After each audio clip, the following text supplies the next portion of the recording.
Good morning friends. तो friends बहुत दिन हो गए मैंने वीडियो पोस्ट नहीं की थी। कुछ काम चल रहा था, कॉलेज में कुछ तैयारियां चल रही थी, इसी कारण वीडियो आने में थोड़ा सा देर हो गया और ये देर और 2 दिन तक हो सकता था। लेकिन होली का रंग अभी तक उतरा नहीं है, लेकिन होम्योपैथी का रंग कभी नहीं उतरना चाहिए, इसीलिए जल्द से जल्द वीडियो शूट करके मैं आप तक पहुंचा रहा हूँ। तो आज की इस वीडियो में आपको मैं कॉस्टिकम के बारे में बताऊंगा। अगर आप 4th ईयर में पढ़ रहे हैं तो एग्जाम के लिए आपको कॉस्टिकम का ड्रग पिक्चर जरूर आता होगा और ये बार बार रिपीट होने वाला क्वेश्चन है। तो इसीलिए मैंने सोचा कि कॉस्टिकम के बारे में एक ट्रिक और साथ ही साथ इसके सिम्टम आप कैसे याद रखेंगे ये भी आपको बताऊंगा। और अगर आप एक पेशेंट की तरह इस वीडियो को देख रहे हैं तो कॉस्टिकम कौन कौन सी कंडीशंस में आपके लिए हेल्पफुल या फिर उपयोगी रह सकता है ये भी मैं आपको बताऊंगा। तो चलो बिना देरी के आज की इस वीडियो को शुरू करते हैं और मैं आपको कॉस्टिकम के सारे गाइडिंग सिम्टम्स और उसके नोट्स भी प्रोवाइड करूंगा। तो वीडियो को अंत तक जरूर देखिए और अभी तक आपने मेरे चैनल को सब्सक्राइब नहीं किया तो जल्दी से सब्सक्राइब कीजिए ताकि ये वीडियो और भी लोगों तक पहुंच पाए और हमारी कम्युनिटी ग्रो होने में मदद हो जाए। तो चलिए वीडियो को शुरू करते हैं।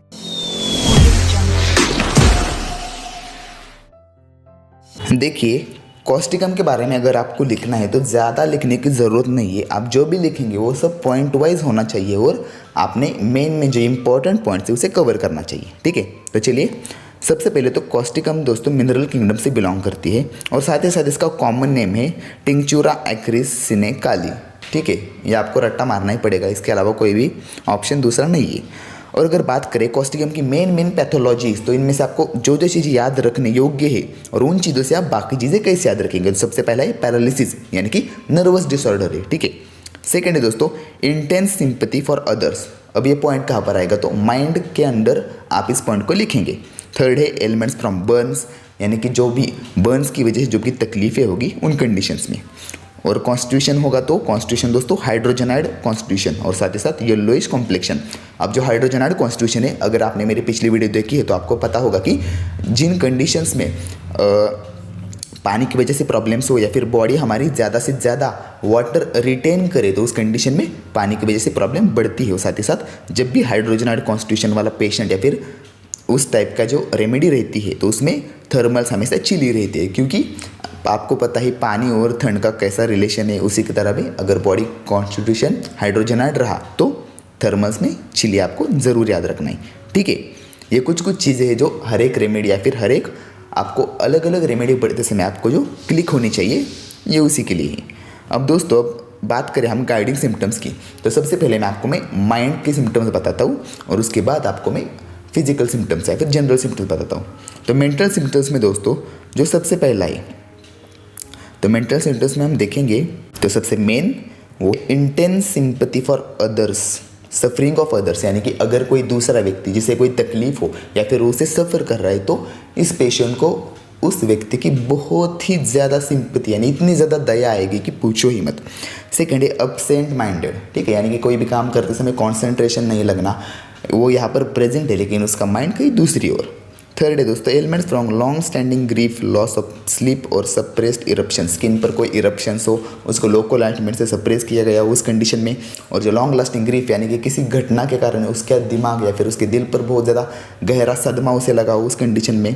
और चौथा है least things make the child cry, यानी कि कोई भी छोटी सी चीज़ हो, अगर बच्चा है उसके कोई भी छोटी सी जिस पर बाकी बच्चों को रोना नहीं आएगा लेकिन इस कॉस्टिकम वाले बच्चों को उस चीज़ पर भी रोना ज़रूर आएगा। तो ठीक है, ये चार आप अभी के लिए याद रखिए और फिर इन सारे मिलाकर कर आपको कैसे सभी को एक साथ याद रखना है ये आपको मैं वीडियो में आगे बताऊँगा। नेक्स्ट है दोस्तों फिजिकल जनरल्स के बारे में देखते हैं। तो इसमें सबसे पहला पॉइंट है rawness and soreness of parts specially scalp, anus, urethra etcetera.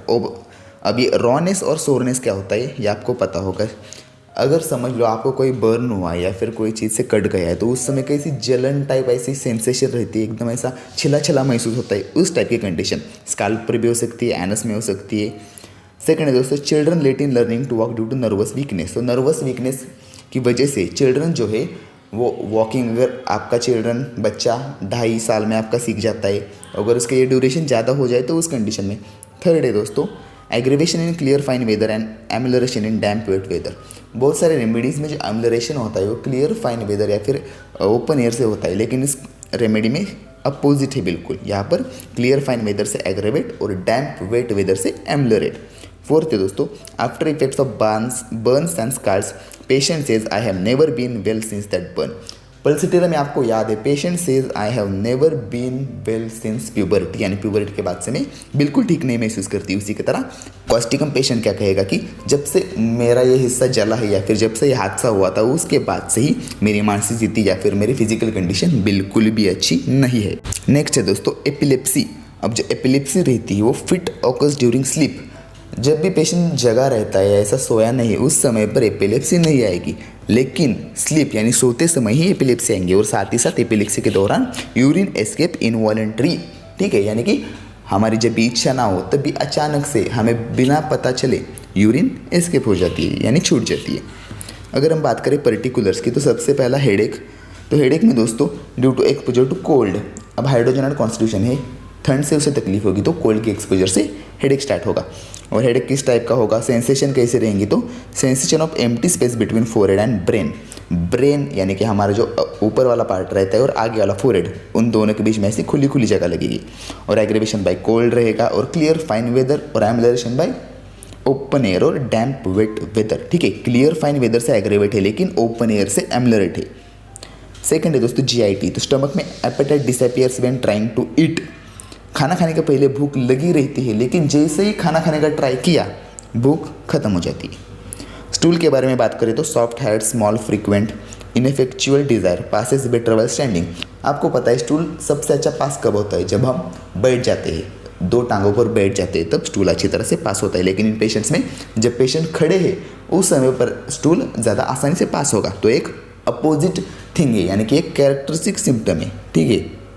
और इसी के साथ ही जो यूरिन रहेगी वो पास इनवॉलेंट्री यूरिन पास होगी। और साथ ही साथ जब भी पेशेंट खांसेगा, जब भी उसने खांसा तब यूरिन पास हो जाएगी, ठीक है। जब भी खांसेगा तब यूरिन पास होगी, यानी कि यूरिन और इनवॉलेंट्री यूरिनेशन और कफिंग कॉन्कोमिडेंट रहेंगी, ठीक है। अब देखिए अगर हम बात करें अगले वाले पर्टिकुलर की, तो इसमें हम देखेंगे कि जो थर्ड है वो है रेस्पिरेटरी सिम्टम्स। तो सबसे पहला है थ्रोट। तो थ्रोट में रॉनेस, सोरनेस, ठीक है। रॉनेस, सोरनेस थ्रोट में थी, यूरेथ्रा में थी, एनस में थी, स्किन पर, स्काल्प पर। तो इसी तरह से थ्रोट में अगर रॉनेस और सोरनेस रहेगा। और अफोनिया यानी कि पेशेंट बोल नहीं पा रहा है उस रॉनेस और सोरनेस की वजह से। इसी के और ये रॉनेस और सारनेस किस वजह से आएंगी, तो due to exposure to cold air. और साथ ही साथ जो एग्रेवेशन रहेगा वो क्लियर फाइन वेदर और एक्सपीरेशन से ज़्यादा रहेगा, यानी कि सांस छोड़ने पर। और जो एम्बुलेशन रहेगा वो डैम्प वेट वेदर से। अब जो फोर्थ पॉइंट है दोस्तों नर्वस सिस्टम। तो नर्वस सिस्टम में पैरालिसिस को हमने देख लिया। अब ये पैरालिसिस अब सिंगल पार्ट्स, यानी एक हाथ का हो सकता है, एक आईलिड का हो सकता है, फिर किसी भी चीज़ का। वो किससे होगा, तो ड्यू टू कोल्ड एयर। और ज़्यादातर पैरालिसिस जो रहेगा वो राइट साइड पर उसकी होने की टेंडेंसी ज़्यादा रहेगी। और paralysis with soreness and rawness of affected parts and rigidity of flexor tendons. जब भी पैरालिसिस होगा या फिर ऐसे मसल जिनमें पैरालिसिस ना भी हुआ हो, उनकी जो फ्लेक्सिबिलिटी रहती है उनमें से ज़्यादातर रिजिडिटी यानी कि ऐसा कड़कपन आ जाता है, ठीक है। इसका नेक्स्ट पर्टिकुलर बताता हूँ, तो वो है मेंसेस। तो फीमेल्स में जो मेंसेस रहेंगी वो डिलेड रहेंगी। और डिलेड के साथ दोस्तों ऐसा भी हो सकता है कि कई फीमेल्स में मेंसेस बहुत ज़्यादा जल्दी आ जाए या फिर बहुत ज़्यादा लेट आ जाए। कई बार 15-20 दिन में ही आ जाए या फिर 1.5-2 महीने बाद, इस टाइप की। और साथ ही साथ जो फ्लो रहेगा वो नाइट में नहीं रहेगा, पूरा का पूरा फ्लो दिन में ही रहेगा। नाइट में फ्लो सीज यानी कि बंद हो जाएगा, ठीक है। छठा पॉइंट है स्किन। तो स्किन पर बैड इफेक्ट्स ऑफ बर्न्स और साथ ही rawness and soreness of affected parts. इसमें दोस्तों अगर कोई पेशेंट किसी उसके लाइफ टाइम में बर्न से सफ़र किया हो, तो जो बर्न्स के हील रहे हुए पार्ट्स रहते और उन पार्ट्स पर फिर से बर्निंग सेंसेशन उसे फील होगी, रॉनेस और सोरनेस उस जगह पर फील होगी। तो इसे ही कहते हैं हम आफ्टर इफेक्ट्स ऑफ बर्न्स, यानी कि बैड इफेक्ट्स ऑफ बर्न्स। तो इस कंडीशन में और अगर बात करें जनरल मॉडलिटीज़, यानी कि किन चीज़ों से पेशेंट को अच्छा लगता है और किन चीज़ों से एग्रेवेशन यानी कि तकलीफ और ज़्यादा बढ़ती है, तो aggravation by clear fine weather, और जो एम्बलरेशन था वो ओपन एयर और साथ ही साथ डैम्प वेट वेदर से, ठीक है। तो ये आपको बातें याद रखनी है।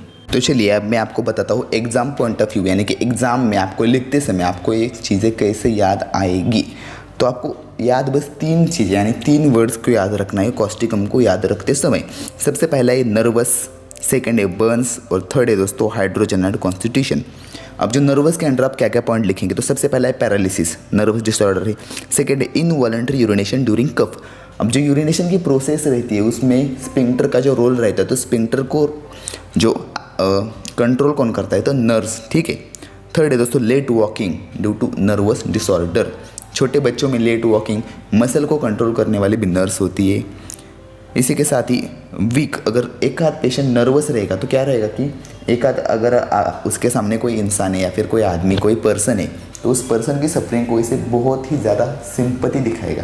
और एक आध नर्वस स्ट्रांग रहेगा तो वो क्या ठीक है ऐसा करके छोड़ देगा। तो इसी भी आप 4 पॉइंट्स को यहाँ पर याद रखेंगे। सबसे पहला पैरालिसिस, सेकंड है इनवॉलंटरी यूरिनेशन ड्यूरिंग कफ, थर्ड है लेट वॉकिंग और चौथा है intense sympathy for suffering of others. जो इंटेंस सिंपैथी वाला पॉइंट है आपको माइंड के अंडर लिखना है। इसके बाद दोस्तों बर्न्स में क्या लिखेंगे, तो 2 पॉइंट्स है, एक है बैड इफेक्ट्स ऑफ बर्न्स और सेकंड है rawness of soreness of parts. अब बैड इफेक्ट्स ऑफ बर्न्स मैंने आपको बताया। अब रॉनेस और सोरनेस बर्न्स में कहाँ से आ गया, तो जब भी हमें बर्न रहता है तो कैसी फीलिंग रहती है, ऐसा जलन होती है, ऐसा बहुत ज़्यादा उस जगह पर सोरनेस होती है, तो उसी को आपको यहाँ पर रिलेट करना है। और थर्ड है दोस्तों हाइड्रोजेनल कॉन्स्टिट्यूशन। तो जो कॉज रहता है यानी कि एलिमेंट्स फ्रॉम हाइड्रोजनल कॉन्स्टिट्यूशन की वजह से पेशेंट चिली है तो ठंडी हवा पर पेशेंट को एग्रवेशन रहता है। तो ठंडी हवा से हेडेक भी है और साथ ही साथ ठंडी हवा या फिर उस चीज़ों से पेशेंट में क्या रहता है, रॉनेस और सोरनेस भी प्रोड्यूस होता है, ठीक है। और ये जो ठंडी हवा से जो रॉनेस और सोरनेस प्रोड्यूस हो रहा है वो कहाँ पर है, स्किन पर नहीं है, थ्रोट में है, ठीक है। तो इसे याद रखना है, जो कि हाइड्रोजनल कॉन्स्टिट्यूशन के आपको बहुत सारे पॉइंट हो सकते हैं। एक तो थर्मली चिली है, ये भी आप याद रख सकते हैं। साथ ही साथ हेडेक है, उसी के साथ जो थ्रोट में इन्फेक्शन रहते तो थ्रोट में सोरनेस और रॉनेस की। तो ऐसे करके आपको सभी पॉइंट्स अच्छी तरह से याद रखने हैं। तो दोस्तों ये सारी जानकारी थी कॉस्टिकम के बारे में। अगर आपको नोट्स चाहिए तो मैंने डिस्क्रिप्शन बॉक्स में नोट्स के लिंक दे दिए हैं, वहाँ से आप डाउनलोड कीजिए तो सीधे आपके गूगल ड्राइव में आपको नोट्स दिखाई देंगे। और साथ ही साथ अगर आप चाहते हैं कि मैं और किसी टॉपिक या फिर और किसी रेमेडी के बारे में जो कि आपको याद रखने में थोड़ी परेशानी हो और जो कि एग्जाम में बार बार पूछी जाती है, ऐसी कोई रेमेडी हो तो आप कमेंट बॉक्स में ज़रूर बताइए। मैं जल्द से जल्द उस पर भी वीडियो ज़रूर बना के दूँगा। तब तक के लिए नमस्कार, मिलता हूँ आपसे अगली वीडियो में।